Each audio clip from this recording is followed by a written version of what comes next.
Very good morning to all of you. कैसे हैं आप सभी? आशा करता हूं कि मस्त होंगे, जबरदस्त होंगे। मैं डॉक्टर अमर एक बार पुनः आपका हार्दिक स्वागत करता हूं इस online platform Magnet Mind Institute पर।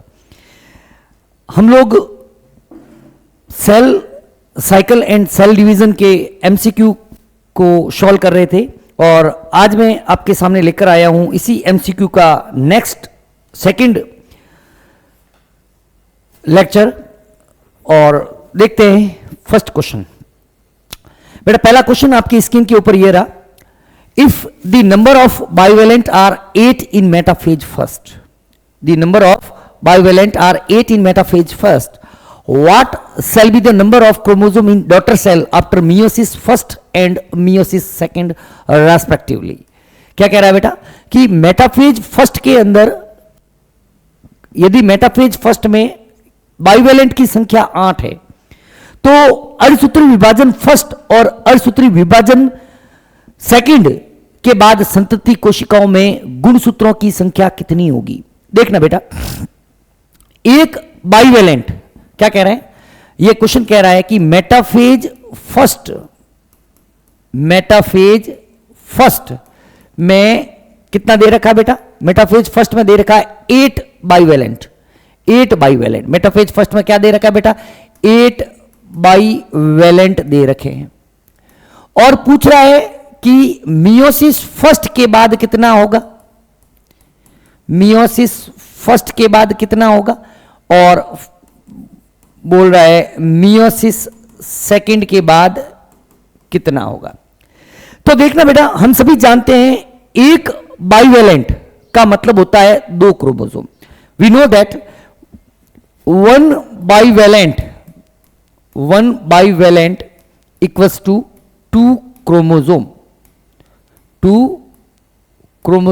It means if there are 8 bivalent, it may be equal to 16 chromosome. कितने क्रोमोसोम हो जाएंगे बेटा? 16 क्रोमोसोम हो जाएंगे। ठीक है, उसके बाद कह रहा है मियोसिस फर्स्ट। हम सभी जानते हैं कि जो मियोसिस फर्स्ट होता है वह होता है रिडक्शनल डिवीजन होता है, जिसके अंदर क्रोमोसोम का नंबर जो होता है वह कितना हो जाएगा बेटा? आधा हो जाएगा। तो यहां पर कितने हो जाएंगे? 16 क्रोमोसोम है तो कितने हो जाएंगे बेटा? 8 क्रोमोसोम हो जाएंगे। ठीक है, और मियोसिस सेकंड जो होता है वह इक्वेशनल डिवीजन होता है, जिसके अंदर गुणसूत्रों की संख्या के अंदर किसी भी तरह का कोई परिवर्तन देखने को नहीं मिलता है। इक्वेशनल डिवीजन यहां पर भी कितने रहेंगे बेटा? 8 गुणसूत्र रहेंगे। आया बेटा क्वेश्चन समझ में? ठीक है, बिल्कुल इजी है।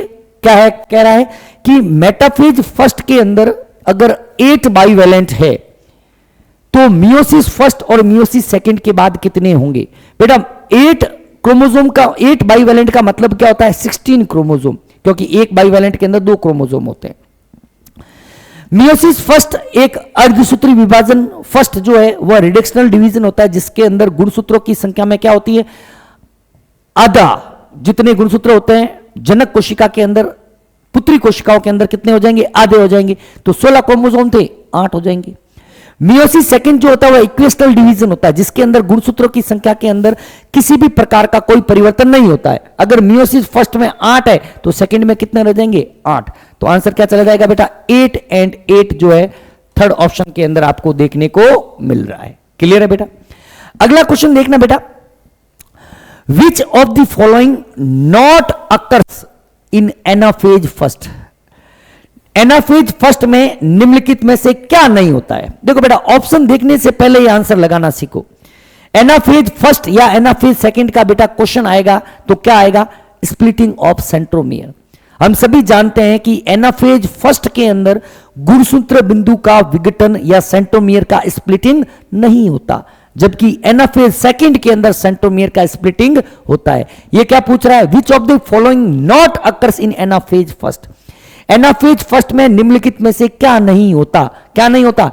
सेग्रीगेशन ऑफ होमोलोगस क्रोमोसोम, समजात गुणसूत्रों का पृथक्करण, शॉर्टनिंग इन स्पिंडल फाइबर, तर्कुतंतुओं का छोटा होना, पोल वार्ड मूवमेंट ऑफ क्रोमोसोम, गुणसूत्रों की ध्रुवों की ओर गति, या डिवीजन ऑफ सेंट्रोमियर, गुणसूत्र बिंदु का विभाजन। तो क्या नहीं होता बेटा? डिवीजन ऑफ सेंट्रोमियर जो है वो आपको एनाफेज फर्स्ट के समय न होकर कब होता है बेटा, एनाफेज सेकंड के अंदर होता है। ये कब होता है बेटा, ये आपके एनाफेज सेकंड के अंदर देखने को मिलता है। क्लियर है बेटा, कोई दिक्कत नहीं है। चलें आगे, अगला क्वेश्चन बेटा। ठीक है, ये बेटा इसका एक्सप्लेनेशन जो है हमने दे दिया। इन मियोसिस अर्धसूत्री विभाजन में division of nucleus twice but replication of DNA only once. केंद्र का विभाजन 2 बार लेकिन डीएनए का प्रतिकृतियन केवल 1 बार होता है। बताइए स्टेटमेंट सही है या गलत है, बताइए बेटा आप लोग। डिवीजन क्या होता है, यही होता है बेटा, एक ही ऑप्शन हो जाएगा। ठीक है, कोई दिक्कत नहीं है। डिवीजन ऑफ न्यूक्लियस 2 बार होता है, डीएनए का रेप्लिकेशन 1 बार होता है। आफ्टर मियोसिस फर्स्ट, अगला क्वेश्चन देखना बेटा। After meiosis first the 2 chromatid of a chromosomes are genetically similar. बेटा मियोसिस फर्स्ट के अंदर हम लोगों ने देखा था प्रोफेज फर्स्ट होता है। प्रोफेज फर्स्ट के अंदर जाइगोटिन के बाद जो पैकाइटिन अवस्था होती है, उस अवस्था के अंदर आपको क्रॉसिंग ओवर देखने को मिलता है, जिसकी वजह से जो क्रोमेटिड्स आपस में होमोलोगस क्रोमोसोम के क्रोमेटिड्स जब नॉन सिस्टर क्रोमेटिड के बीच में क्रॉसिंग ओवर होता है और ये जब होमोलोगस क्रोमोसोम एक दूसरे से अलग अलग होते हैं तो बेटा क्या होता है, तो दोनों क्रोमेटिड एक दूसरे के जेनेटिकली आइडेंटिकल नहीं होंगे।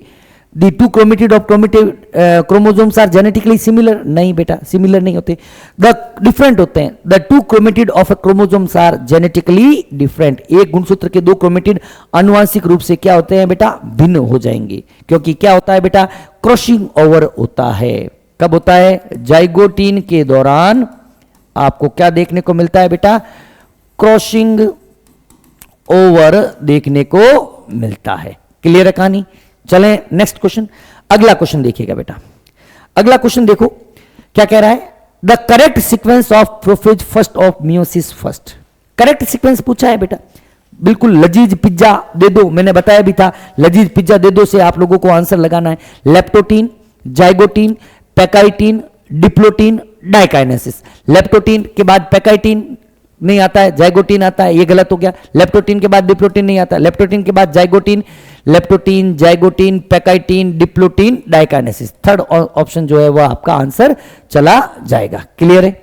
अगला क्वेश्चन देखना बेटा, which of the following is called heterotypic division.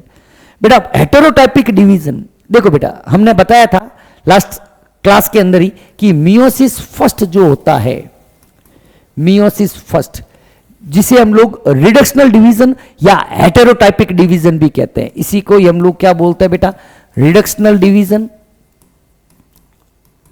या इसे ही हम लोग हेटेरोटाइपिक डिवीजन बोलते हैं। क्या बोलते हैं बेटा, हेटेरोटाइपिक डिवीजन बोलते हैं।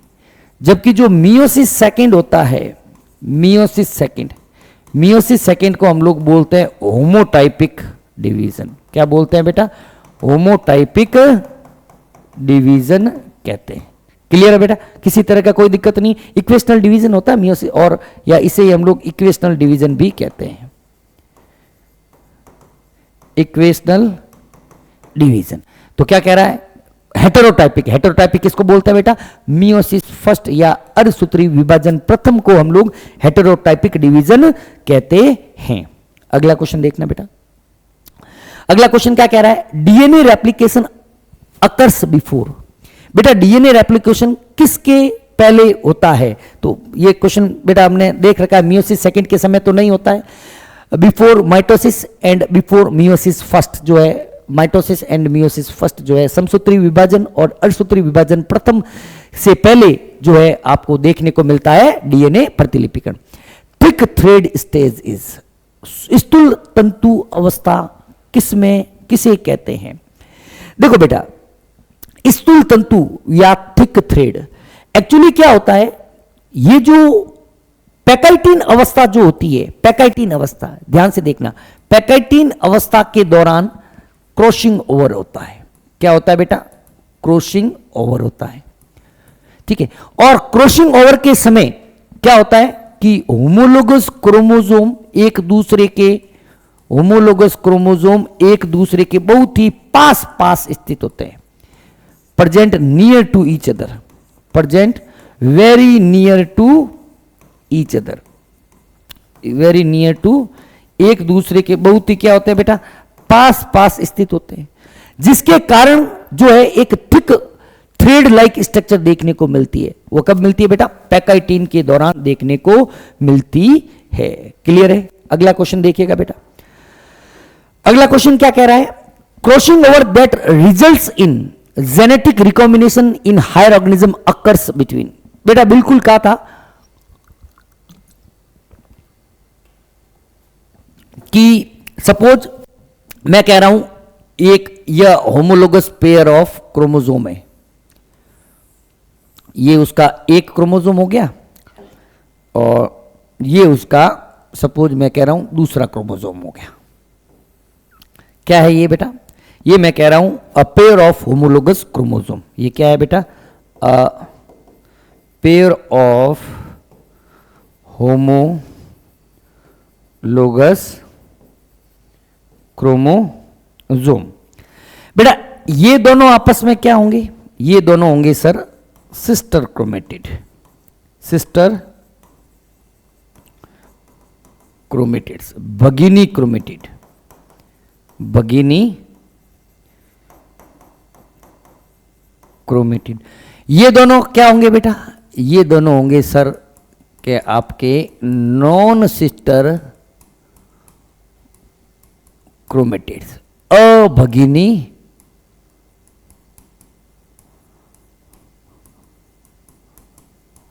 क्रोमेटिड होंगे। ठीक है, तो जीन एक्सचेंज या क्रॉसिंग ओवर किस में होता है, इनके बीच में होता है, इनके बीच में।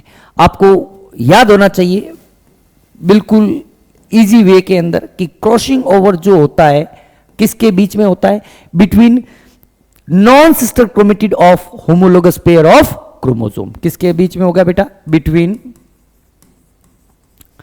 Non sister chromatids of homologous pair of chromosome, homologous pair of chromosome, समजात गुणसूत्रों की अभगिनी क्रोमेटिड के बीच में किस में होता है बेटा, समजात गुणसूत्रों के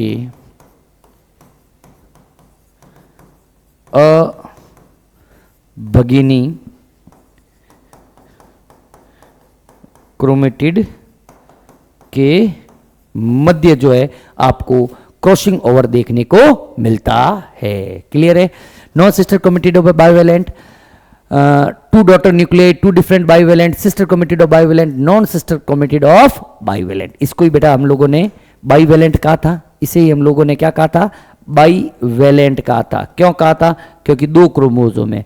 इसी को हम लोगों ने क्या कहा था, टेट्राड। क्यों कहा था, क्योंकि इसके अंदर 4 क्रोमेटिड जो है वह प्रेजेंट होते हैं। क्लियर है? चलिए अगला क्वेश्चन क्या हो जाएगा बेटा, एक युगली के नॉन सिस्टर क्रोमेटिड के बीच में व्हेन सिनेप्सिस इज कंप्लीट, जब when synapsis is complete all along the chromosome the cell is said to have entered a stage called, जब गुणसूत्र के साथ साथ सूत्र युग्मन पूरा हो जाता है तो कोशिका किस अवस्था में प्रवेश करती है। मुझे बताइए बेटा सिनेप्सिस कब होता है। बेटा सिनेप्सिस होता है जाइगोटीन के दौरान। सिनेप्सिस कब होता है, सिनेप्सिस होता है बेटा जाइगोटीन के दौरान। कब होता है, जाइगोटीन के दौरान। तो जाइगोटीन के बाद की अवस्था कौन सी होती है, याद करो 5 अवस्थाएं हैं। कौन कौन सी, एक तो है बेटा लेप्टोटीन, दूसरी है बेटा जाइगोटीन, तीसरी होती है पैकाइटीन, चौथी होती है डिप्लोटीन और पांचवी होती है आपके डायाकाइनेसिस। डायाकाइनेसिस। तो पैकाइटीन अवस्था जो है इसका आंसर चला जाएगा। क्या चला जाएगा, पैकाइटीन अवस्था जो है वह आंसर चला जाएगा। क्लियर है? अगला क्वेश्चन, अगला क्वेश्चन देखना बेटा क्या कह रहा है, ये हो गया। अगला क्वेश्चन देखना, if in a diploid plant cell, if in a diploid plant cell the n value is 16 then what possible in metaphase first of meiosis। यदि एक द्विगुणित पादक कोशिका में n का मान 16 है तो अर्धसूत्री विभाजन की मेटाफेज फर्स्ट में क्या संभव है? बहुत अच्छा क्वेश्चन देखना बेटा। मैं कह रहा हूं एक डिप्लॉयड सेल है, एक डिप्लॉयड सेल है जिसके अंदर n की वैल्यू दे रखी है। कितनी दे रखी है? n की वैल्यू अपन को दे रखी है 16। n की वैल्यू दे रखी है 16 और क्या पूछा है बेटा? मेटाफेज फर्स्ट के बाद, metaphase first what is possible? Metaphase first, metaphase first के बाद अपन को पूछा है मेटाफेज फर्स्ट के बाद।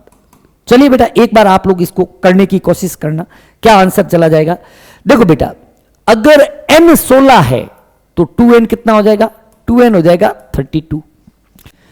तो 32 अब या तो क्या कहें हम लोग कि मेटाफेज फर्स्ट के बाद, मतलब मेटाफेज फर्स्ट का मतलब क्या है? प्रोफेज के बाद मेटाफेज, प्रोफेज फर्स्ट जिसके दौरान बाइवेलेंट बनेंगे। तो 32 की जगह अब आपको क्या देखने को मिलेगा? 16 बाइवेलेंट देखने को मिलेंगे। मेटाफेज फर्स्ट के बाद क्या देखने को मिलेंगे? 16 बाइवेलेंट। आंसर जो है वह चला जाएगा 16 बाइवेलेंट, 16 युगली जो है वह आपका आंसर चला जाएगा। क्लियर है बेटा? कोई दिक्कत नहीं है, कोई दिक्कत नहीं। 16 बाइवेलेंट। अगला क्वेश्चन देखना बेटा। Which one of the following statement is incorrect for interkinesis? Incorrect for interkinesis, अंतरावस्था या इंटरकाइनेसिस के लिए निम्नलिखित में से कौन सा कथन गलत है? बेटा देखना एनसीईआरटी ने इंटरकाइनेसिस के लिए 3 बातें दे रखी है। क्या पहली चीज क्या कह रहा है? इंटरकाइनेसिस, इंटरकाइनेसिस के लिए, इंटरकाइनेसिस में ये stage between meiosis first and meiosis second, meiosis first and meiosis second की स्टेज है, के बीच की स्टेज है। पहली चीज तो ये कह रखी। दूसरी चीज क्या कह रखी है? Highly short lived, short lived. और तीसरी क्या दे रखी है? No DNA replication, no DNA replication. ये चीज हमें कह रखी है इंटरकाइनेसिस के लिए। तो देख लो इनमें से कौन सी चीज नहीं है। It is the stage between 2 सब phase of a meiotic division. यह अर्धसूत्री विभाजन की 2 उप अवस्थाओं के बीच की अवस्था है। बिल्कुल सही है, ये तो होता है, तो ये आंसर नहीं होगा क्योंकि गलत कथन को हमें आइडेंटिफाई करना है। There is no replication of DNA, बिल्कुल सही बात है। There is no replication of DNA, DNA का रेप्लिकेशन, डीएनए का प्रतिलिपिकरण इस अवस्था में नहीं होता है। DNA replicates but chromosome number remain same. नहीं बेटा, डीएनए रेप्लिकेशन होता ही नहीं है, होता ही नहीं है। तो थर्ड ऑप्शन जो है वह आपका आंसर चला जाएगा। क्लियर है? डीएनए का किसी भी प्रकार का आपको रेप्लिकेशन जो है इस अवस्था के दौरान देखने को नहीं मिलता। अगला क्वेश्चन देखना बेटा। अगला क्वेश्चन क्या कह रहा है? The number of chromatid in a chromosome at G2 stage of cell cycle will be. कोशिका चक्र की G2 अवस्था में एक गुणसूत्र में क्रोमेटिड की कितनी संख्या होगी?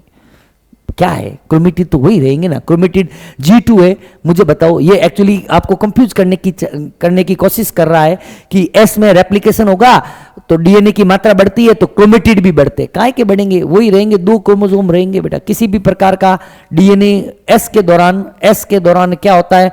Only amount of DNA doubled, amount of DNA doubles, not change in number of chromosome, गुणसूत्र की संख्या के अंदर किसी भी प्रकार का कोई परिवर्तन देखने को नहीं मिलता। क्लियर है? अगला क्वेश्चन देखना बेटा। Many cells function properly and divide mitotically even though they do not have। बेटा ये क्वेश्चन भी पहले आया हुआ है कि एक्चुअली इनमें से कौन सी ऐसी संरचना है जो जिस पर विभाजन निर्भर नहीं करता। इस क्वेश्चन का मीनिंग समझना बेटा। इस क्वेश्चन का मीनिंग क्या है? इस क्वेश्चन का मीनिंग यह है कि निम्नलिखित में से कौन सी संरचना विभाजन के लिए आवश्यक नहीं है। निम्न में से कौन सी संरचना विभाजन के लिए आवश्यक नहीं है? विभाजन के लिए आवश्यक नहीं है, नहीं है। Following which structure is not necessary for division, for sale division. ठीक है बेटा, देखते हैं। प्लाज्मा झिल्ली जरूरी होती है, ठीक है, ये आंसर नहीं होगा। साइटोस्केलेटन जरूरी होती है, आंसर नहीं होगा। माइटोकॉन्ड्रिया जरूरी एनर्जी, लवक जो है वो नहीं होते। अगर लवक जरूरी होते तो जंतु कोशिकाओं के अंदर विभाजन कैसे होता? ठीक है, अगर लवक जरूरत होते, लिख लो भले यहीं पर, इफ अगर लवक विभाजन के लिए आवश्यक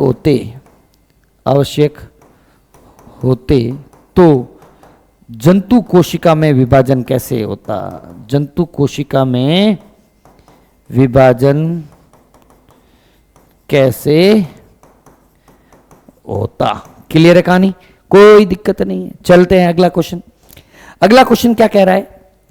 centromere is required for, centromere या जिसे हम लोग हिंदी के अंदर बोलते हैं बेटा गुणसूत्र बिंदु, गुणसूत्र बिंदु किसके लिए आवश्यक होते हैं?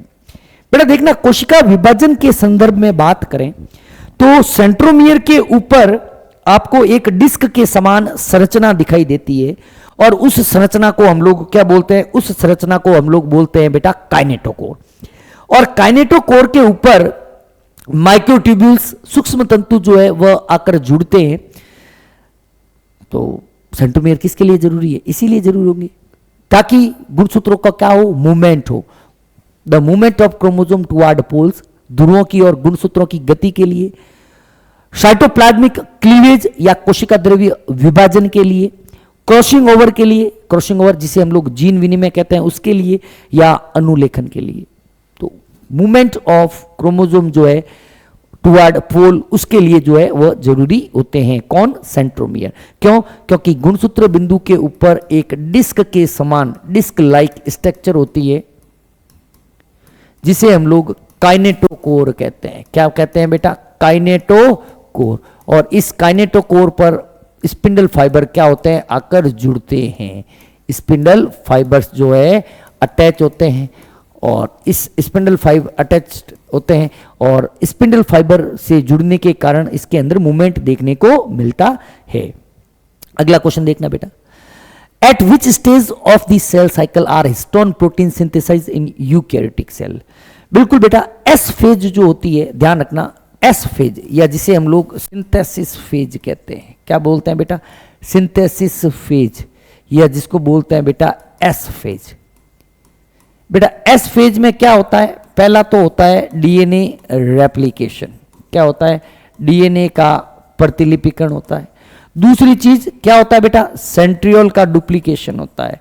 सेंट्रियोल डुप्लीकेशन होता है, सेंट्रियोल डुप्लीकेशन होता है। और तीसरी चीज क्या होता है? स्टोन प्रोटीन का सिंथेसिस होता है। Stone protein synthesis, stone protein synthesis जो है, ये तीन चीजें जो होती है वह एस फेज के दौरान होती है। क्या होती है? एस फेज, संश्लेषण अवस्था के दौरान यह जो है आपको देखने को मिलता है। अगला क्वेश्चन देखना बेटा। Prophase which follow the S and G2 phase of interphase is the first stage of. Prophase किसकी फर्स्ट स्टेज होती है? क्या क्वेश्चन दिया है बेटा? सब जानते हैं, देखो कि जो सेल साइकिल होता है, सेल साइकिल, सेल साइकिल में आपको दो स्टेज देखने को मिलेगी मेनली। तो मेनली एक होती है आपके इंटरफेज, ठीक है, और दूसरी जो होती है उसे हम लोग बोलते हैं बेटा माइटोटिक फेज। बरोबर। इंटरफेज जो होती है, इंटरफेज को हम लोग तीन पार्ट के अंदर डिवाइड करते हैं, G1, S और G2। और माइटोटिक फेज जो होती है इसमें दो चीज होती है, एक तो होती है कैरियो काइनेसिस और एक होती है आपके साइटोकाइनेसिस। कैरियोकाइनेसिस के अंदर क्या होती है? प्रोफेज, दूसरी होती है मेटाफेज तीसरी होती है एनाफेज और चौथी होती है टीलोफेज। क्लियर है? तो ये क्या कह रहा है बेटा कि प्रोफेज जो इंटरफेज के एस और जी टू चरणों के बाद आता है, किसकी पहली अवस्था है? प्रोफेज किसकी पहली अवस्था है? प्रोफेज जो है वह कैरियोकाइनेसिस की पहली अवस्था होती है। कैरियोकाइनेसिस या जिसको हम लोग केंद्रक द्रव्य विभाजन कहते हैं। क्लियर है? कोई दिक्कत नहीं है। चलिए बेटा अगला क्वेश्चन ये हो गया। अगला देखना बेटा, the two aster together with spindle fibre form. दो एस्टर स्पिंडल फाइबर के साथ मिलकर क्या बनाते हैं? क्या बनाते हैं? समसूत्री उपकरण बनाते हैं। माइटोटिक एपरेटस जो है उसका निर्माण करते हैं। क्लियर है? कोई समस्या नहीं है। अगला क्वेश्चन देखना बेटा, in prophase centrosome which had undergoes duplication during interphase begin to move toward. बताओ बेटा, हम सभी जानते हैं सेंट्रियोल का डुप्लीकेशन जो है वह जीवन अवस्था के दौरान होता है, सॉरी एस अवस्था के दौरान। तो एस अवस्था के दौरान ये जो डुप्लीकेटेड क्रोमोसोम्स जो होते हैं ना, सॉरी डुप्लीकेटेड सेंट्रोसोम, मतलब दो सेंट्रोसोम जो है वह सेंट्रोमियर जो है वह विपरीत कोशिका के विपरीत ध्रुवों की तरफ गमन करते हैं, toward the opposite pole. Same pole of the cell नहीं, सेम पोल नहीं, अपोजिट पोल ऑफ द कोशिका के विपरीत ध्रुवों की तरफ जो है वह गमन करते हैं। क्लियर है? अगला क्वेश्चन क्या कह रहा है, which of the following not occurs in anaphase. लो बता दो। वही है स्पिंडल फाइबर का छोटा होना, condensation of chromosome, splitting of centromere. Centromere का क्वेश्चन पढ़ना ही नहीं है बेटा। मैं कह रहा हूं अगर एनाफेज फर्स्ट और एनाफेज सेकंड से क्वेश्चन आता है तो 101% यही कॉन्सेप्ट होगा। क्वेश्चन की लैंग्वेज कितनी भी घुमा दे, क्वेश्चन का आंसर जो है आपको अच्छे तरीके से याद होना चाहिए कि क्या होगा कि एनाफेज फर्स्ट के अंदर आपके किसी भी तरह का सेंट्रोमियर का विघटन नहीं होता है, जबकि एनाफेज सेकंड के अंदर सेंट्रोमियर का विखंडन देखने को मिलता है। क्लियर है? फिर देखो बेटा, crossing over take place in. Crossing over कब होता है? बताइए, आप लोग बताइए। Crossing over leptotene, zygotene, pachytene, diplotene या डाइकाइनेसिस कब होता है भाई? पैकाइटीन अवस्था के दौरान आपके क्रॉसिंग ओवर देखने को मिलता है। अगला क्वेश्चन देखना बेटा, which of the two events maintain the constant number of chromosome across generation. कौन सी दो घटनाएं पीढ़ियों में गुणसूत्रों की निरंतर संख्या को बनाए रखती है? Mitosis and meiosis, meiosis and fertilisation. अर्धसूत्री विभाजन और निषेचन। अर्धसूत्री विभाजन से गैमीट बनेंगे, गैमीट के अंदर गुणसूत्रों की संख्या आधी हो जाएगी, लेकिन जस्ट उसके बाद क्या होगा? निषेचन की क्रिया होगी, गुणसूत्रों की संख्या जो है वह वापस नियत हो जाएगी। क्लियर? चलिए बेटा अगला question, division of centromere occurs in. Centromere का डिवीजन कब होता है? एनाफेज के दौरान होता है। कब होता है? एनाफेज के दौरान, या एनाफेज एंड, एंड करके लिख लो यहीं पे, एनाफेज सेकंड, एनाफेज सेकंड। ठीक है? एनाफेज फर्स्ट ऑफ मियोसिस में नहीं होता है, ध्यान रखना। अगला क्वेश्चन, कोशिका चक्र के दौरान संश्लेषण चरण में क्या होता है? एस अवस्था के दौरान तीन चीजें होती है, अभी हमने बताया था। एक तो होता है डीएनए का प्रतिलिपिकरण, एक होता है सेंट्रियोल का डुप्लीकेशन, और एक जो है हिस्टोन प्रोटीन का सिंथेसिस होता है। DNA replication, chromosome number become double, S में नहीं होता भाई ऐसा। सिंथेसिस ऑफ ट्यूबुलिन प्रोटीन, ये रहा ना, डायरेक्ट आंसर चले जाओ ना। डीएनए का रेप्लिकेशन जो है वह देखने को मिलता है संश्लेषण अवस्था के दौरान। क्लियर है कहानी? बहुत क्लियर है सर, कोई दिक्कत नहीं है। अगला क्वेश्चन देखना बेटा, रीअपीयरेंस ऑफ न्यूक्लियोलस। न्यूक्लियोलस का reappearance along with thinning and elongation in chromosomes are diagnostics criteria for the reappearance of nucleolus. मुझे बताओ कब लुप्त होते हैं? पहले ये बताओ। डिसअपीयर कब होता है? प्रोफेज में। रीअपीयर कब होगा? प्रोफेज भी कौन सी? Late prophase. रीअपीयर कब होगा? टीलोफेज के दौरान। क्या हो जाएगा? टीलोफेज के दौरान जो है न्यूक्लियोलस जो है वह रीअपीयर जो है वह हो जाती है। क्लियर? क्लियर भाई। अगला क्वेश्चन देखो बेटा, गुणसूत्रों की आकारिकी सबसे अच्छी तरह से किस में देखी जाती है? क्रोमोसोमल मॉर्फोलॉजी और structure is best observed eight. कब देखते हैं? बताओ बेटा। मेरे एक्चुअली मेरे बच्चे तो क्या कहूं, लेकिन अगर जो रियली में सीरियसली पढ़ाई कर रहा है तो ये क्वेश्चन तो मतलब क्या कहें, ठीक है ना, बस यूं ही है कि आ जाते हैं मेटाफेज के दौरान करते हैं। और क्या, क्रोमोसोम जो है स्पष्ट रूप से आपको मेटाफेज अवस्था के दौरान दिखाई देते हैं, और इसी अवस्था के दौरान गुणसूत्रों की आकारिकी, गुणसूत्रों के नंबर का अध्ययन किया जाता है मेटाफेज अवस्था के दौरान। यहां पे लिख लो एक पॉइंट वाली, देखो क्या होता है, दो स्टेज है। इधर मैं ले लेता हूं मेटाफेज, ठीक है। मेटाफेज के दौरान गुणसूत्र स्पष्ट दिखाई देते हैं, गुणसूत्र स्पष्ट दिखाई देते हैं। Clear visibility of chromosome, clear visibility of chromosome. So study of morphology of chromosome, study the morphology, structure and number of chromosome, number of chromosome कब करते हैं, मेटाफेज के दौरान करते हैं। अगर मैं बात करता हूं एनाफेज की, एनाफेज, एनाफेज के दौरान क्या होता है, गुणसूत्र जब या क्रोमेटिड जब जो है विपरीत ध्रुवों की तरफ गमन करते हैं तो उस दौरान गुणसूत्र की विभिन्न आकृतियां जैसे वी, एल, जे आदि दिखाई देती है। इसलिए गुणसूत्रों की विभिन्न आकृतियों का अध्ययन एनाफेज के दौरान किया जाता है। लिखिएगा इसमें, जब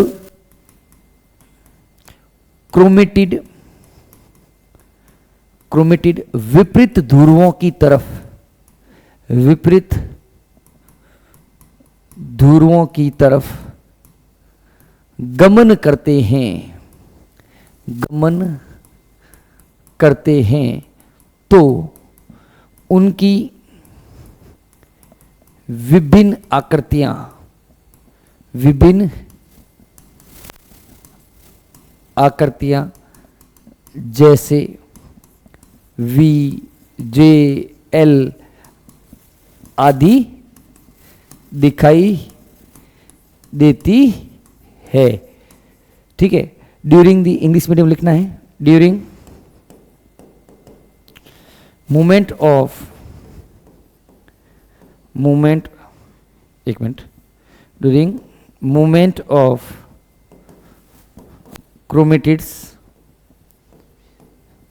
toward opposite pole, towards opposite pole, different shapes of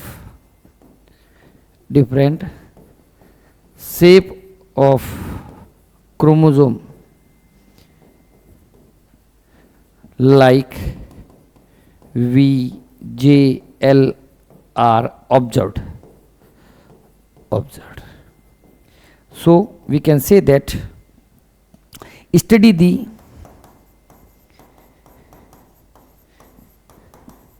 different shape of chromosome कब देखते हैं बेटा, एनाफेज के दौरान देखते हैं। ये चीज आपको ध्यान होनी चाहिए। क्लियर है बेटा, चलें आगे, चलो अगला क्वेश्चन देखना बेटा। अच्छा आगे चले गए। M phase of cell cycle consist of, M phase में क्या होता है, एम फेज में दो चीजें होती है बेटा, एक तो होता है कैरियोकाइनेसिस, एक होता है साइटोकाइनेसिस। एम फेज में दो चीजें होती है, कौन कौन सी, एक तो होती है बेटा कैरियोकाइनेसिस और एक आपके क्या होती है बेटा, साइटोकाइनेसिस। कैरियोकाइनेसिस में प्रोफेज, मेटाफेज, एनाफेज। देखो बेटा जीवन ये तो कब होती है, ये आपके इंटरफेज के दौरान होती है। ये कब होती है बेटा, इंटरफेज के दौरान। Prophase, metaphase, anaphase, telophase, interphase ये नहीं होगा, यही होती है। बी ऑप्शन जो है आपका चला जाएगा। क्लियर है बेटा, कोई दिक्कत नहीं है। चलिए आगे, ओके नेक्स्ट देखना। If the cell is diploid in जीवन then after the S phase cell remain become. यदि जीवन में कोशिका द्विगुणित है, यदि जीवन के अंदर कोशिका द्विगुणित है तो एस चरण के बाद कोशिका रहती है, क्या रहेगी बेटा बताइए, इसके बाद क्या रहेगी, द्विगुणित ही रहेगी, किसी भी तरह का कोई परिवर्तन देखने को नहीं मिलता, क्योंकि आपको पता ही है कि गुणसूत्र की संख्या के अंदर किसी भी प्रकार का कोई परिवर्तन हमें देखने को नहीं मिलता। अगर कोशिका एस से पहले अगर जीवन के अंदर द्विगुणित है तो कोशिका तो द्विगुणित ही रहेगी ना बेटा। गुणसूत्र की संख्या में किसी भी प्रकार का कोई परिवर्तन थोड़ी होता है, केवल डीएनए की मात्रा बढ़ती है, दुगुनी हो जाती है, गुणसूत्र की संख्या में किसी भी प्रकार का कोई परिवर्तन देखने को नहीं मिलता। चलिए बेटा अगला क्वेश्चन क्या कह रहा है, न्यूक्लियर मेम्ब्रेन डिसअपियर्स इन, कब होती है, लेट प्रोफेज के दौरान। क्या होता है, लेट प्रोफेज। अर्ली प्रोफेज में तो शुरू होता है, बिगिनिंग होती है, लुप्त कब हो जाएगी, गायब कब हो जाएगी, लेट प्रोफेज के अंदर। यहां पे तो क्या होती है, शुरू होती है, शुरू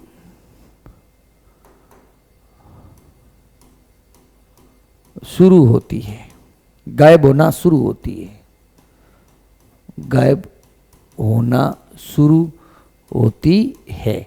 लेट प्रोफेज में क्या हो जाती है बेटा, गायब हो जाती है, गायब हो जाती है। क्लियर है कहानी। अगला क्वेश्चन देखना बेटा क्या कह रहा है, pre DNA synthesis phase is. देखो बेटा थोड़ा सा यहां पर हम लोग कुछ बातें करते हैं। इंटरफेज या चलो सेल साइकिल को लिख लेते हैं। सेल साइकिल, सेल साइकिल के दौरान दो फेज है, कौन सी, एक तो है आपके इंटरफेज और एक जो है वह है आपके माइटोटिक फेज। ठीक है बेटा, इंटरफेज को हम लोग तीन पार्ट में डिवाइड करते हैं, G1, S, G2, इसको मैं कह देता हूं एम फेज। अब देखो बेटा एम फेज के दौरान क्या होता है, सेल का डिवीजन होता है। ठीक है, इसके दौरान क्या होता है, डीएनए का रेप्लिकेशन होता है, डीएनए का रेप्लिकेशन होता है। तो रेप्लिकेशन से पहले इसको मैं कह सकता हूं pre DNA replication phase, replication phase. और ये क्या हो रहा है, ये एम के बाद होगा, क्योंकि हम सब जानते हैं G1 के बाद S आती है, S के बाद G2 आती है, G2 के बाद M आती है और M के बाद वापस G1 आ जाएगी। इसको ही मैं कह सकता हूं post mitotic phase, post mitotic phase. ये क्या है, post DNA replication phase, post DNA replication phase, या इसको मैं कह सकता हूं pre sale division phase, division phase. Clear है बेटा, कोई दिक्कत नहीं है। तो ये क्या कह रहा है, pre DNA synthesis. DNA synthesis कब होता है, डीएनए सिंथेसिस होता है एस में, प्री मतलब जीवन की बात कर रहा है। किसकी बात कर रहा है, जीवन जो है वो आपका आंसर चला जाएगा। क्लियर है, बिल्कुल क्लियर है सर, कोई दिक्कत नहीं है। चलिए अगला क्वेश्चन देखो बेटा, एक अलग मूल शीर्ष कोशिका में 128 कोशिकाएं बनाने के लिए कितने चरण होंगे, how many steps of divisions will occurs in isolated tip cell to form 128 cell. बताइए बेटा, to the power n equal to 128। ठीक है, तो मैं कह सकता हूं to the power n equal to the power 7। सही बात है, तो n इक्वल टू कितना हो जाएगा, n इक्वल टू हो जाएगा 7। कितना हो जाएगा, n equal to 7। D option के अंदर देखने को मिल रहा है, कोई समस्या नहीं है। चलिए बेटा आगे, during G2 phase a diploid cell contained the amount of DNA equal to है। देखो बेटा G1 S G2 S के अंदर अगर मैं DNA अमाउंट की बात करते हैं, DNA अमाउंट की बात करते हैं, अगर यहाँ पे 2C है तो यहाँ पर 4C, यहाँ पे 4C। अगर जीवन के अंदर क्या G2 के अंदर G2 के अंदर पूछ रहा है किसके बराबर हो जाएगा, चतुर्थ गुणित कोशिका या टेट्राप्लॉइड सेल के जो है वह इक्वल जो है डीएनए उपलब्ध होगा G2 अवस्था के अंदर, कोई समस्या नहीं। चलिए अगला क्वेश्चन देखो बेटा, in which order cytokinesis occurs in plant. मुझे बताइए बेटा साइटोकाइनेसिस प्लांट के अंदर किस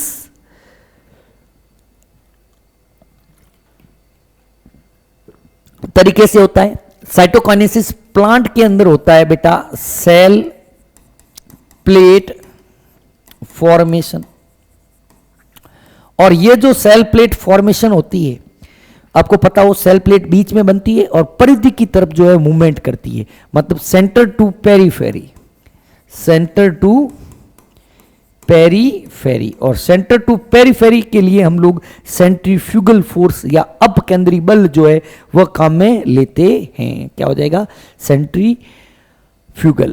क्लियर है, सेंट्रीफ्यूगल इसको बोलते हैं सेंट्रीपिटल। क्लियर है, okay. Nuclear envelope reappears eight, reappears, पहले बात तो बताओ डिसअपियर कब होती है।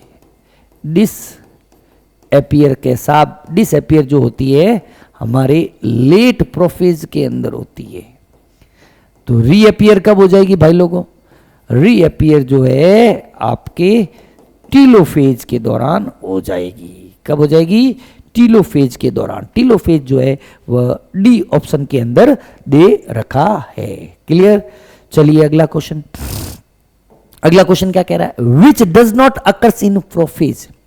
प्रोफेज में क्या नहीं होता, प्रोफेज में क्या नहीं होता, D condensation of chromatin, chromatin का असंघनन। सही बात है ना, क्रोमेटिन का संघनन होता है। ठीक है, ये क्या कह रहा है, क्या नहीं होता, सही बात है, ये तो डी क्या नहीं होता, ये तो बिल्कुल होता है। Appearance of chromosome, disappearance of nuclear membrane and nuclear में क्या नहीं होता, क्या नहीं होता कह रहा है, क्या नहीं होता, क्या नहीं होता भाई, यही तो नहीं होता है, D condensation of chromatin. D condensation of chromatin जो है वह आपके टीलोफेज के दौरान होता है। ये कब होता है बेटा, टीलोफेज के दौरान होता है। ये हो जाएगा आपके टीलोफेज के दौरान। क्लियर है, कोई दिक्कत नहीं है। चलिए बेटा आगे, in which stage of cell division number of chromosome can be best counted. कब करते हैं, अभी बताया मेटाफेज अवस्था के दौरान किया जाता है। कब करते हैं भाई, मेटाफेज अवस्था के दौरान। अगला क्वेश्चन देखो बेटा, how many chromosome shall be present in a diploid cell at mitotic anaphase if ovum of same species has 10 chromosome. कोई दिक्कत नहीं है, आया हुआ क्वेश्चन है बेटा, कराया हुआ भी है। अगर ओवम जो है वह हम सब जानते हैं, ओवम की बात कर रहा है, ओवम, ओवम क्या होता है, एन होता है, तो एन इक्वल टू दे रखा है 10। अब कह रहा है एन 10 है, डिप्लॉइड सेल की बात कर रहा है। डिप्लॉइड सेल जो होती है वो होती है 2n। डिप्लॉइड सेल कैसी होती है, 2n, 2n इक्वल टू कितना हो जाएगा 20। अब क्या कह रहा है, how many chromosome shall be present in a diploid cell at mitotic anaphase. Anaphase के समय क्या होगा, दोनों क्रोमेटिड एक दूसरे से क्या हो जाएंगे, अलग अलग हो जाएंगे। दोनों क्रोमेटिड एक दूसरे से अलग अलग हो जाएंगे। हर एक chromatid act as a chromosome. तो मतलब एनाफेज के दौरान क्या होगा, आफ्टर एनाफेज के दौरान ये आपको एक क्रोमोसोम के अंदर 2 क्रोमेटिड हो जाएंगे, तो 40 जो है वह आपको दिखाई देंगे। 40 जो है ये आपका आंसर चला जाएगा। क्लियर है, अगला question, in which stage of mitosis the chromosomes are composed of 2 chromatids. किस अवस्था के दौरान, समसूत्र विभाजन की किस अवस्था में गुणसूत्र 2 अर्ध गुणसूत्रों से मिलकर बने हुए दिखाई देते हैं। Prophase and metaphase, prophase and telophase, telophase में नहीं होंगे, एनाफेज एंड टीलोफेज में नहीं होंगे, मेटाफेज एंड एनाफेज, एनाफेज में भी नहीं होंगे, प्रोफेज एंड मेटाफेज जो है वो आंसर चला जाएगा। क्लियर है, बिल्कुल क्लियर है सर, आप तो बिल्कुल कह रहे हैं ना, आगे चलते रहो बस। Gap between division phase and start of DNA replication is called as. कैसा होता है भाई, देखते हैं। जीवन के बाद आता है भाई साहब एस, एस के बाद आता है G2, G2 के बाद आता M, M के बाद आता G1, G1 के बाद आता S, S के बाद आता G2, G2 के बाद आता M, ऐसे चलता रहता है। ये क्या कह रहा है? Gap between division and start of DNA replication is called as G2 phase. G2 प्रावस्था जो है उसे हम लोग कहेंगे। क्लियर है, कोई दिक्कत नहीं। एक minute, gap between division phase and start of DNA division phase and start of DNA replication G1 होगा ना बेटा। Gap between G1 S G2M, G1 S G2, एक minute, gap between division phase and start of DNA replication, division phase, अरे एक minute बेटा, ये गड़बड़ हो गया मामला, वापस करते हैं। G1 S G2M, G1 S G2M, gap between division phase and start of DNA replication is called as G1 phase। G1 phase होगा ना बेटा, G1 phase होगा ना, बिल्कुल सही बात है। During cell division spindle fibre attach to which part of centromere. Spindle fibre किससे जुड़े होते हैं बेटा, बताइए। स्पिंडल फाइबर जो होते हैं, सेंट्रोमियर जो होता है ना बेटा, सेंट्रोमियर, या जिसे हम लोग प्राइमरी कॉन्स्ट्रिक्शन कहते हैं, उसके ऊपर बेटा एक डिस्क के लाइक डिस्क शेप्ड स्ट्रक्चर होती है, जिसको हम लोग बोलते हैं बेटा काइनेटोकोर। उससे जुड़ा होता है। किससे जुड़ा होता है? प्राथमिक संकीर्णन। ये दे रखा है आपका ऑप्शन ए। क्लियर है, कोई समस्या नहीं।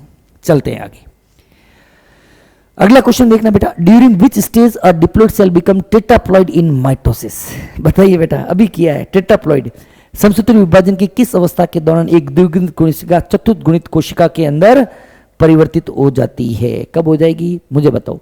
देखो, जब सेंट्रोमियर का स्प्लिटिंग होगा तो दोनों क्रोमेटिड एक दूसरे से अलग अलग हो जाएंगे और प्रत्येक क्रोमेटिड जो है वह एक क्रोमोसोम की तरह काम करेगा। तो स्प्लिटिंग ऑफ क्रोमोसोम की वजह से होगा। स्प्लिटिंग ऑफ क्रोमोसोम कब होता है? वह आपके होता है एनाफेज के दौरान। क्लियर है, कब होगा? एनाफेज या पश्चा अवस्था के दौरान होता है। अगला क्वेश्चन देखो बेटा, क्या कह रहा है? During meiosis first in which stage synapsis takes place. Synapsis कब होता है? बिल्कुल सिंपल से बताइए बेटा, सिनेप्सिस कब होगा? सिनेप्सिस तो हम सभी जानते हैं, जाइगोटीन के दौरान सिनेप्सिस होता है। जाइगोटीन के दौरान जो है वह सिनेप्सिस होता है। जाइगोटीन युग्मपट के दौरान सिनेप्सिस की क्रिया देखने को मिलती है। किस चरण? अच्छा, दो बार को, अच्छा इधर सॉरी हिंदी इंग्लिश है ना। नेक्स्ट क्वेश्चन,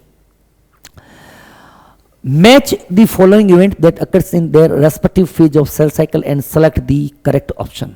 कोशिका चक्र के उनके संबंधित चरणों में होने वाली निम्नलिखित घटनाओं का मिलान करें और सही विकल्प को चुनें।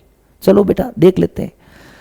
Cell growth and DNA replication, क्रेनियन एस, चलो एस बी का सेकंड ला एक में ही है, बी का सेकंड एक में ही दे रखा है, तो बस आंसर मिल गया अपन को, क्या करें, आंसर मिल गया। बिल्कुल सही बात है, बिल्कुल सही बात है, बिल्कुल सही बात है। सभी 1 2 3 4 के फॉर्म में। Next, the fruit fly has 8 chromosome in each cell. बिल्कुल होते हैं बेटा। फ्रूट फ्लाई जो फल मक्खी होती है ना, फल मक्खी, कोई बताएगा बेटा फल मक्खी का साइंटिफिक नेम? फ्रूट फ्लाई बताइए। Drosophila melanogaster, Drosophila melanogaster, Drosophila melanogaster. ठीक है, ड्रोसोफिला मेलेनोगैस्टर जो है फ्रूट फ्लाई, उसके अंदर 8 क्रोमोसोम है। During interphase of mitosis if the number of chromosome at G1 is 8, what would be the number of chromosome after S phase? बेटा वही है, no change in the number of chromosome, only amount of DNA is doubled. 8 है, 8 ही रहेंगे भाई, कोई change नहीं होंगे। कोई गुणसूत्र संख्या में किसी भी प्रकार का no change in chromosome number only amount of DNA doubles. कब बेटा? एस फेज में। क्लियर है? बिल्कुल क्लियर है सर, आगे बढ़ो आप तो।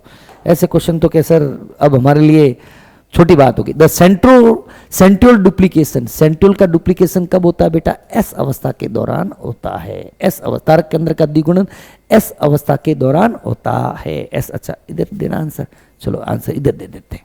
मतलब देखो कितने बढ़िया तरीके से आपके मतलब एक एक क्वेश्चन के 3-3 बार ऑप्शन दिए हुए, और तो क्या चाहिए आप लोगों को? इससे बढ़िया तो बेटा क्या चाहिए? बस क्या सर कह रहे हैं, अब तो कभी तो कह दे करो यार कि मजा आ गया, कभी तो कहा करो। The appearance of recombination nodules on homologous chromosome during meiosis characterise. अर्धसूत्री विभाजन के दौरान समजात गुणसूत्रों पर पुनर्योजक ग्रंथिकाओं का प्रकट होना क्या दर्शाता है? क्या दर्शाता है बताइए? बाइवेलेंट को दर्शाता है, या site eight which crossing over occurs उसको दर्शाता है, या टर्मिनलाइजेशन को दर्शाता है, या सिनोटोनिमल कॉम्प्लेक्स को दर्शाता है? बताइए बेटा। देखो बेटा, रिकॉम्बिनेशन नोड्यूल बना है, इसका मतलब क्या हो गया? इसका मतलब यहां पर क्रॉसिंग ओवर हो गया है। क्या हो गया है बेटा? क्रॉसिंग ओवर, या जिसको हम लोग बोलते हैं जीन एक्सचेंज, वह आपके हो गया है। ठीक है, साइट एट विच, ठीक है, at which crossing over occurs. Clear? चलिए भाई, चलो अगला क्वेश्चन देखते हैं। Which one of following never occurs during mitotic cell division. समसूत्री कोशिका विभाजन के दौरान निम्नलिखित में से कौन सा घटना कभी नहीं होती?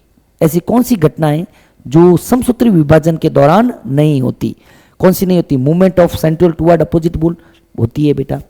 पेयरिंग ऑफ, ये रहा ना, pairing of homologous chromosome, it occurs only in meiosis, only in meiosis, meiosis के दौरान होती है। ठीक है बेटा, चलिए बेटा अगला क्वेश्चन देखना बेटा। Select the incorrect statement, select the incorrect statement with reference to mitosis. समसूत्री विभाजन के संदर्भ में गलत कथन का चयन करना है। गलत कथन कौन सा है देखना बेटा, बहुत अच्छा क्वेश्चन है। Spindle fibre attach to centromere of chromosome, तर्कु तंतु गुणसूत्रों के गुणसूत्र बिंदु से जुड़ते हैं। क्रोमोसोम डीकंडेंस एज टेलोफेज, बिल्कुल देखो बेटा बहुत अच्छा क्वेश्चन है। क्रोमोसोम डीकंडेंस एट टेलोफेज, बिल्कुल रॉन्ग है। Splitting of centromere occurs at anaphase, बिल्कुल रॉन्ग है। All the chromosome lie at equator and metaphase, बिल्कुल सही है। आंसर चला जाएगा ए। कैसा ये ऐसे कैसे बात करो? टेक्निकली चारों सही है, लेकिन इन चारों में से हमें एक ऑप्शन चूज करना है। तो स्पिंडल फाइबर सेंट्रोमियर पर न होकर किस पर जुड़ते हैं बेटा? काइनेटोकोर। भाई आंसर तो देना ही है ना, हमें आंसर तो देना ही है। तो इन चारों में से सबसे ज्यादा गलत आपको क्या लग रहा है कि सर गलत तो यही लग रहा है? आंसर ये चला जाएगा।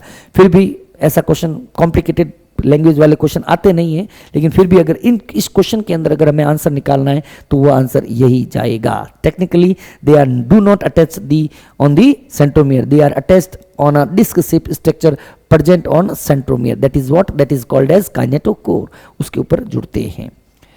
अगला देख, अच्छा आगे आगे अगला देखना बेटा। सेल्स इन G0 फेज एग्जिट करती है। G0 फेज क्विसेंट फेज बोलते हैं। क्या बोलते हैं? Quiescent phase. Exit the cell cycle, exit the cell cycle. ऐसी कोशिकाएं जो कभी विभाजित नहीं होती या कभी कभार विभाजित होती है, तो वह कोशिका चक्र से निकलकर एक अन्य अवस्था में प्रवेश कर जाती है, जिसे हम लोग G0 फेज कहते हैं। इस अवस्था के अंदर सेल मेटाबॉलिकली एक्टिव होती है, जब जरूरत पड़ती है वापस री एंटर हो जाएगी। क्लियर? चलिए अगला क्वेश्चन, ठीक है। After meiosis first the resultant daughter cells have. अर्धसूत्री विभाजन प्रथम के बाद परिणामी संतति कोशिकाओं में क्या होता है? बताइए बेटा क्या होता है? देख लो, ऑप्शन पढ़ लो, बता दो। कर लोगे? ओ सर कर लेंगे। Same amount of DNA as in the parent cell in S phase. S phase के अंदर डीएनए का अमाउंट दुगुना हो जाता है ना भाई, ये हटा दो। Twice the amount of DNA in comparison to haploid gamete, same amount of DNA in comparison to haploid gamete, 4 time the amount of DNA in the comparison to haploid gamete. बताइए बेटा क्या होगा, ट्वाइस द अमाउंट होगा ना, twice the amount of DNA in comparison to, ठीक है। अगला question, एक मिनट,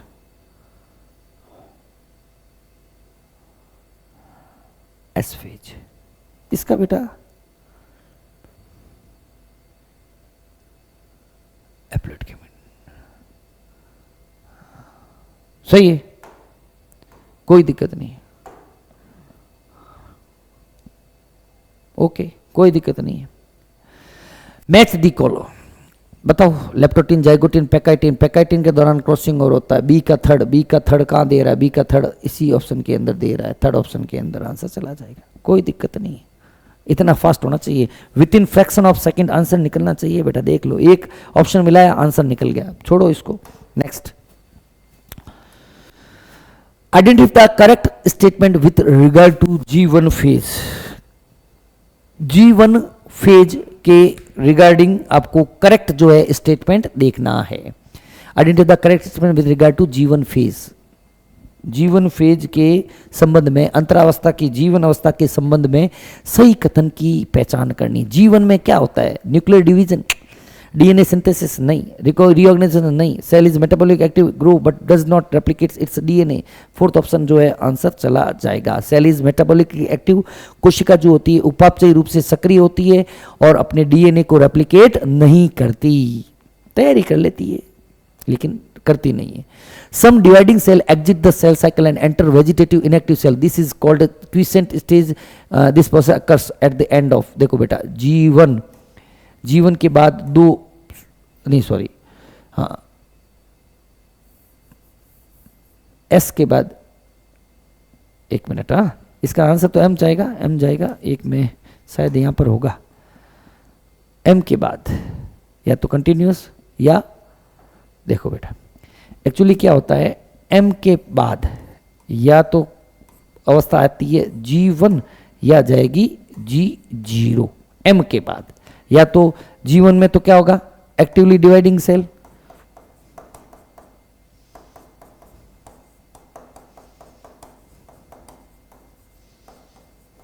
नॉट डिवाइडिंग सेल,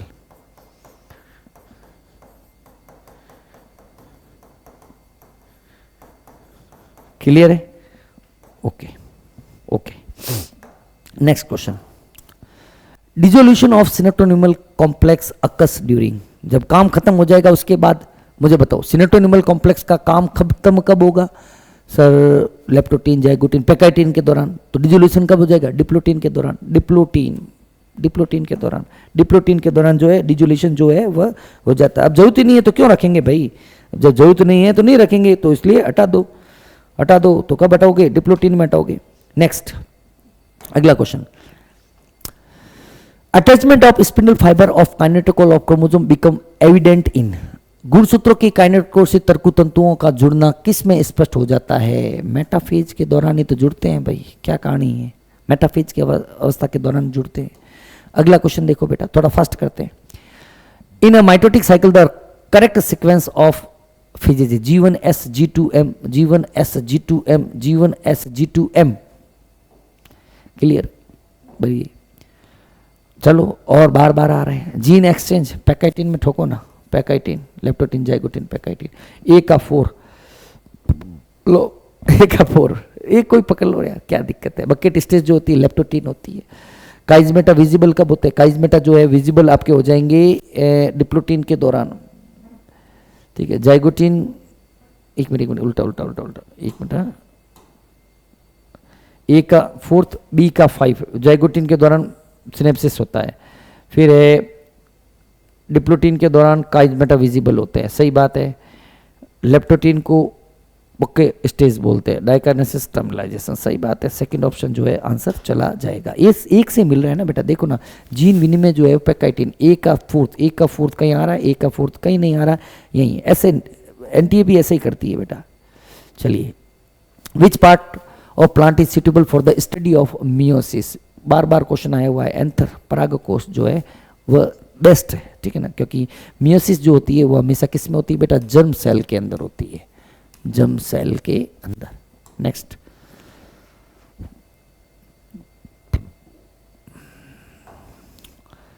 अरे यार आगे बढ़ गई। Slipping of chiasmata toward the end of bivalent is called as, कब होता है टर्मिनलाइजेशन? टर्मिनलाइजेशन डिप्लोटिन के दौरान होता है, अभी पढ़ा हमने। टर्मिनलाइजेशन की जो क्रिया जो होती है वह आपके डिप्लोटिन के दौरान होती है, और ये आपके आंसर है। क्लियर है, कोई दिक्कत नहीं है। चलिए आगे, गुलदस्ता अवस्था लेप्टोटीन, गुलदस्ता या बुकेज स्टेज, बुके स्टेज, बकेट बोलता था मैं, बुके होता है। Next, at anaphase second of meiosis each chromosome contains, अर्धसूत्री विभाजन की एनाफेज सेकंड में प्रत्येक गुणसूत्र में क्या होते हैं? बहुत अच्छा क्वेश्चन है, बताइए। एनाफेज सेकंड के दौरान सेंट्रोमियर का डुप्लीकेशन होता है, 1 क्रोमोसोम कंटेन 1 क्रोमेटिड, एक क्रोमोसोम के अंदर एक क्रोमेटिड ही रहेगा। मुझे बताइए क्या होगा मियो एनाफेज सेकंड के दौरान? स्प्लिटिंग ऑफ सेंट्रोमियर, एक क्रोमोसोम में क्या रहेगा? 1 क्रोमेटिड, क्योंकि एक क्रोमेटिड जो है वह अपने आप को क्रोमोसोम की तरह बिहेव करवाता है, एक क्रोमेटिड जो है रहेगा। क्लियर है? अगला देखना बेटा, इन anaphase first each chromosome composed of, anaphase first में there is no splitting, no splitting, एक क्रोमोसोम के अंदर कितने रहेंगे? 2 क्रोमेटिड रहेंगे, no splitting, no centromere splitting. अच्छा क्वेश्चन है दोनों ही। ये क्वेश्चन को भी स्टार लगा दो, ये क्वेश्चन को भी स्टार लगा दो, दोनों क्वेश्चन बेटा बहुत ही अच्छे हैं क्वेश्चन। चलिए बेटा next question, in meiosis division of centromere occurs during, कब होता है? मियोसिस के अंदर एनाफेज सेकंड के दौरान आपको सेंट्रोमियर का डिग्रेडेशन, स्प्लिटिंग देखने को मिलता है। चलिए next question, in meiosis nuclear membrane and nucleus disappear during leptotene, zygotene, pachytene, diplotene, diakinesis, कब डिसअपियर होना शुरू करते हैं? बताइए बेटा। डिसअपियर जो है वो डाइकाइनेसिस के दौरान, अच्छा क्वेश्चन है बेटा, ठीक है ना। डिसअपियर जो है पारगतिक्रम डाइकाइनेसिस के समय, इस क्वेश्चन को स्टार लगाइए बेटा, ठीक है, डाइकाइनेसिस के समय। अगला क्वेश्चन क्या कह रहा है? Separation of homologous chromosome during anaphase first is called as non disjunction, non disjunction बोलते हैं, पहले आया हुआ है क्वेश्चन इसलिए लगा दिया नॉन डिसजंक्शन। नॉन डिसजंक्शन, एक मिनट, डिसजंक्शन, सॉरी डिसजंक्शन होगा ना बेटा, नॉन डिसजंक्शन से तो अलग चीज हो जाती है डिसजंक्शन। अगला क्वेश्चन देखो बेटा, डाइकाइनेसिस क्या दर्शाता है? Leptotene, zygotene, pachytene, diplotene, diakinesis मतलब मेटाफेज की ओर संक्रमण, transition to metaphase. Synaptonemal complex is characteristics of leptotene, zygotene, mitotic chromosome नहीं भाई, लेप्टोटीन क्रोमोसोम नहीं भाई, पेड म्योटिक क्रोमोसोम को दर्शाता है। अगला क्वेश्चन देखो बेटा, each chromosome composed of 1 chromatid in, जब क्या हो जाएगा? जब मुझे बताओ कि सीधी सी बात है कि जब सेंट्रोमियर का डुप्लीकेशन होगा, सॉरी सेंट्रोमियर का डिजोल्यूशन या स्प्लिटिंग होगा, स्प्लिटिंग एनाफेज प्रत्येक क्रोमेटिड से बना होता है, बताइए कब? मतलब एनाफेज फर्स्ट के दौरान नहीं होता है, एनाफेज सेकंड के दौरान होता है, तो आंसर क्या चला जाएगा? Anaphase second. क्यों? क्योंकि इसके दौरान क्या होता है बेटा? स्प्लिटिंग ऑफ सेंट्रोमियर होता है, सेंट्रोमियर एक प्रत्येक एक क्रोमेटिड से जो बना होगा आपके एनाफेज सेकंड के दौरान। चलिए बेटा आज की क्लास में इतना ही एमसीक्यू हुए। नेक्स्ट सेशन के अंदर मैं आपको, आई थिंक ये आपके एमसीक्यू की सेकंड क्लास थी, 2 क्लास में एमसीक्यू की और लूंगा, उसके बाद हम लोग नया चैप्टर शुरू करेंगे। तब तक थैंक यू। अच्छा पहले सेव कर लेते हैं ना।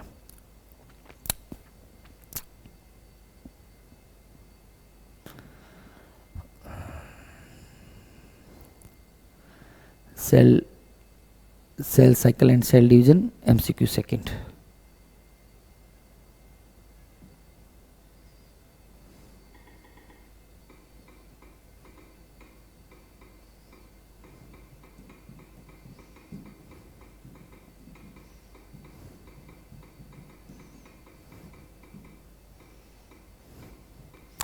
चलिए बेटा, मिलते हैं नेक्स्ट सेशन के अंदर। Thank you very much, have a nice day.